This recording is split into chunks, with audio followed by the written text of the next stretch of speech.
Chapter 1. As previously stated, Luna had received a rather grand inheritance when her father passed away.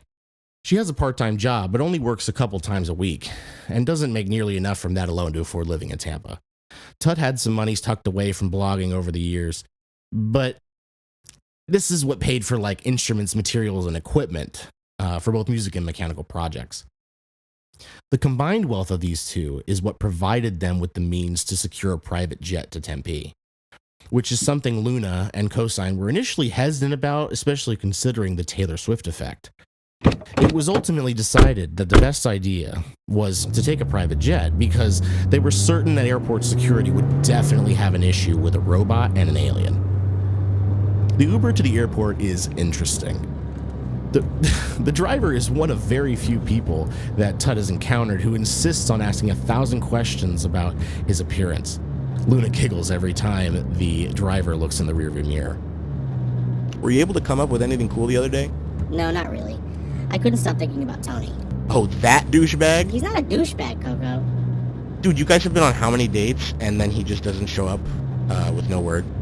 7. 7 what? 7 dates. Have you slept together? Coco! What? See? Highly inappropriate. Whatever. I only asked because it could be clouding your vision a bit if you guys have been banging uglies. Ugh, gross. I hate when you talk like this. To answer your question, no, we haven't. And you're this heartbroken? What?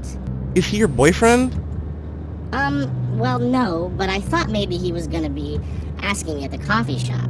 He talks a big game, but I think I'm starting to see some negative patterns. What do you mean? This isn't the first time this has happened. Douchebag. Coco! Look, you want to turn this into something positive, write about it. That's my only advice. You don't think it's already positive that I've been seeing someone? I didn't say that. What I'm saying is it's obviously causing you a lot of mental anguish. You haven't even been meditating as much as you usually do. You're up at the ass crack of dawn to sit, crisscross for 45 minutes in the living room every single day. But you've been regressing. I didn't think it was possible, but dude, I hear you having anxiety attacks. I have been more anxious, yes. Because... It's not just Tony. I'm going through a lot right now. I'm allowed to struggle. Not that I want to. I'll be fine. I just like him a lot. But why are you having panic attacks? Well, I don't know. I get worried that he doesn't like me, and if I don't hear from him, I freak out thinking he's not going to like me anymore, and then I get in my head, and what if I never hear from him again, What if I said something stupid the last time we spoke? Whoa, someone's in love. Knock it off. So what else is it besides Tony Baloney? For your information, I've struggled with anxiety my whole life. I might be level-headed and zen most of the time, but that's because I have to be, otherwise it will get like how it is right now. It's literally just about Tony, isn't it? No, I've been really anxious about this album, too. Bro, why? I don't know, maybe I'm putting a lot of pressure on myself. Not that there's any actual pressure.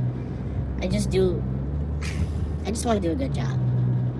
Maybe even do some numbers with this one. Wouldn't that be nice? Luna Reyes wanting attention from the masses? Oh, hold on. I'm getting a call. Yep. Uh-huh. Okay, right, I'll tell her.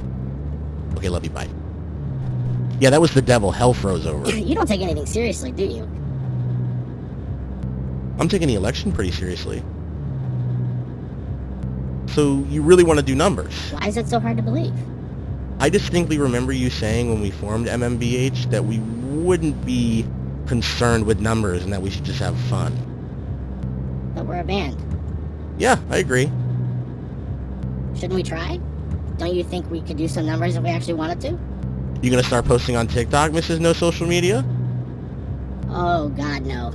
You can do that if you want. Gotta play the game, sister, if you want to win. What game? That one. Oh. Well, maybe it's a good idea. Music video or two wouldn't hurt either. Music videos? You mean like getting in front of a camera? You can't be this dense. I just think this new level of confidence suits you. As a matter of fact, 1 second. Coco snaps a picture of Luna's face mid-conversation. Just gotta capture the moment you started taking your art seriously. They are planning to be gone until the album is done, and are bringing most of their equipment with them. Who knows? Maybe they'll stay indefinitely. That idea scares her.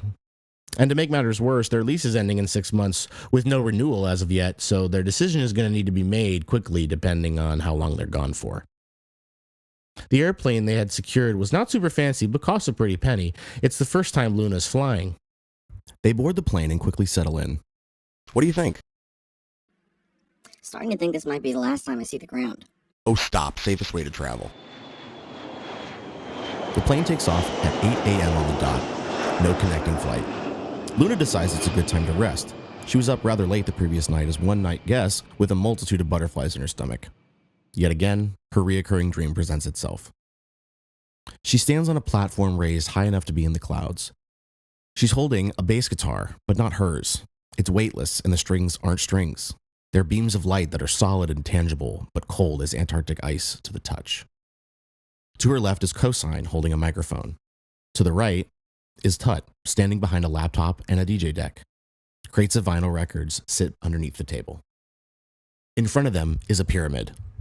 Yeah, that pyramid. At the top of the structure, the two robots stare down at the trio with their arms crossed. But they aren't the only ones who stand to judge Meet Me Back Here. Between the two musical acts is a giant chasm with a crowd of 1 million people. Humans, aliens, androids.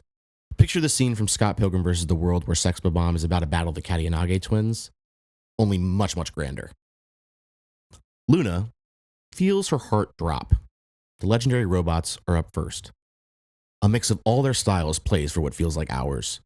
The crowd's energy is just as moving as the music. How are they supposed to follow this? The time comes for MMBH to perform. The crowd anticipates nothing short of disappointment compared to what they just heard. And so they begin. Luna never recognizes or remembers the songs she and her bandmates perform in the dreams. But it's their best work. And that's an understatement. It sounds like they actually have stylistic confidence and understanding of their own music. Like they've been performing for years. And the crowd moves and reacts with the same intensity as the former act. The robots remain at the top of their musical effigy, which begins to erupt in a light show as MMBH performs.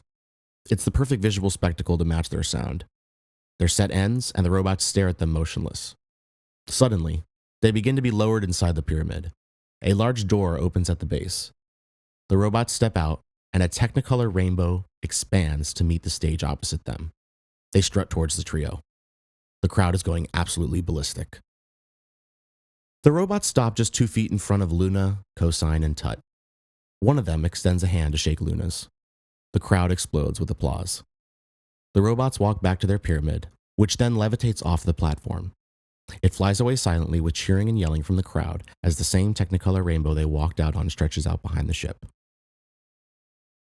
Luna jolts awake. Tut and Cosine are laughing. Dude, you smile and dance while you sleep. Did you know that? What? What do you mean? Like you are cheesing so hard and you're moving to some sort of groove in your seat while you're sleeping. Oh, weird. Tony dream? No, I swear, this is way better than any dream someone could have about some guy. Luna shares the dream with her bandmates. Now I'm jealous. It's crazy, right? Not only is it crazy, it means something. You think so? Oh, for sure. It means we're going to meet them someday.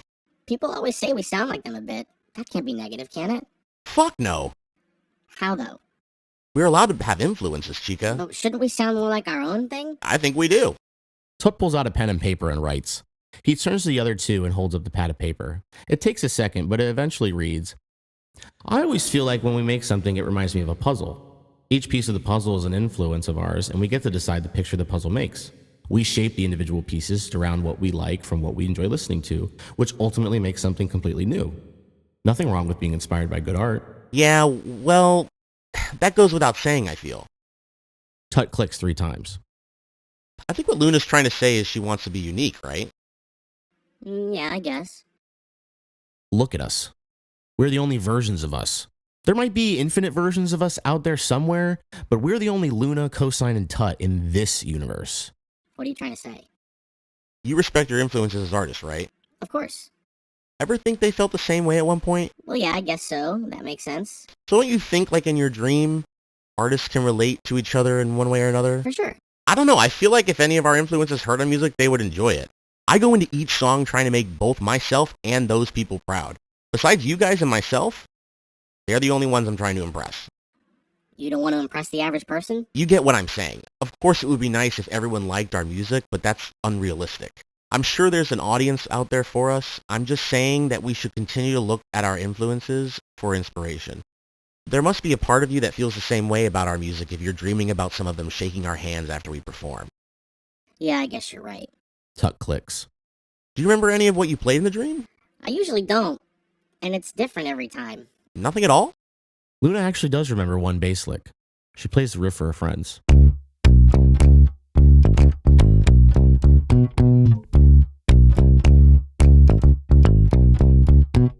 I don't know, how does that sound? Play it faster. Yeah, it was a little bit faster in my dream. She plays the riff again, but faster. So yeah. We are starting as soon as we get to the verbo.